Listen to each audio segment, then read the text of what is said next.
If you like aproko, if you like gossip, if you like asre, gisting, just carry your seat and your popcorn. Come, let's gist about some things that concerns moving abroad.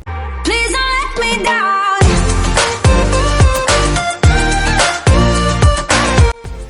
Hello guys, you're welcome back again to my channel. This is your girl Jessica, and here is absolutely Jessica Real Travel Gist. So here we talk about everything that revolves around moving abroad through study, visits, PR, in fact anything that concerns moving abroad is what we gist here. Okay, so in today's video I'm going to talk about the new policy that Canada came up with. So if you like aproko, if you like gossip, if you like asre, if you like talking, gisting, just carry your seat and your popcorn. Come down, sit down here, let's gist. So the thing is, in 2020, during the COVID time, a lot of countries suffered economic meltdown because of the outbreak of COVID. People died, business stopped. In fact, a lot of things was put to stop because of COVID. So Canada is one of the countries that said, okay, we're going to allow these people to work while they are still living here, pending when this whole thing goes down. And of course, they have waited for almost 4 years.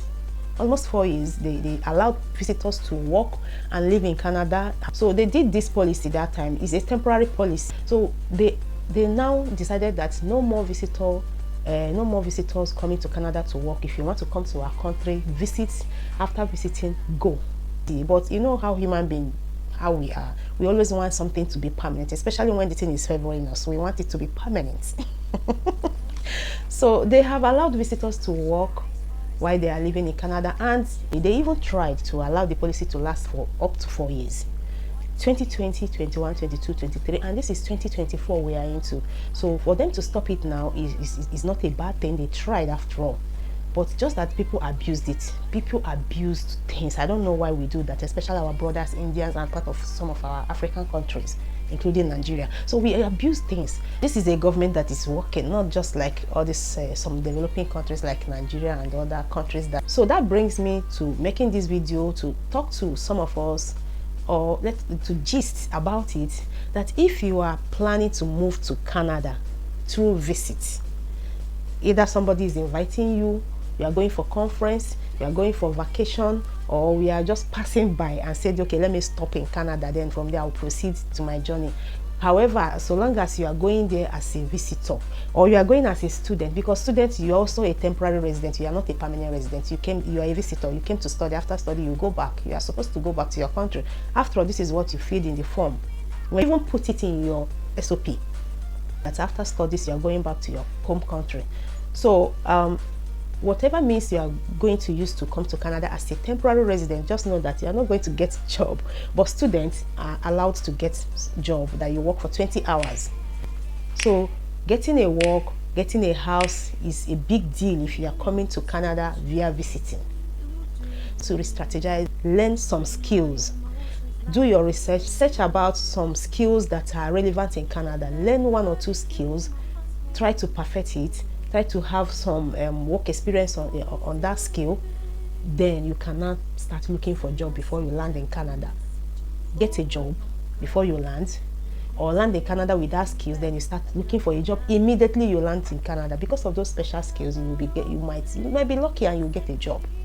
If you have not applied for your visa, start learning some skills, start strategizing before you apply for your visa. And if you're already in Canada, I would advise you, if you don't have time anymore, I think the best thing is to start coming home. Yeah, come back home, plan yourself again and go back. Don't go and say you want to surrender asylum. What is your reason for surrendering asylum? Don't believe anybody that is telling you there is work, there is this, there is house, there is. Don't believe anybody. If your visa is approved, hold on to your visa, get some certain skills, learn some certain skills, then you can now plan yourself and go to Canada. And when you are going, I want to tell you, don't go to all those big cities. My candid advice, do not go to all those big cities. Go to rural. Even if you should land in the big cities, try and find your way to the rural areas. Go there. That skill that you learned back home, go there, look for a job, apply with that skill. I believe me, you will definitely get that thing that you're looking for. Okay, but if you have not learned any skill, or you have not applied for your visa, before you apply, please start learning some certain skill. Research, do your research. Don't just sit down at home and one agent will come and tell you that don't worry, just get your visa, just land in Canada, you will sort yourself out. It's no longer roses as we think. Canada is becoming so difficult. A lot of people are complaining, especially students that are there. So that is that. If you find my video interesting, please don't forget to subscribe, don't forget to like, don't forget to share it, and always stay tuned. Still have some other videos coming your way, interesting videos coming your way. Thank you guys, I love you. Bye.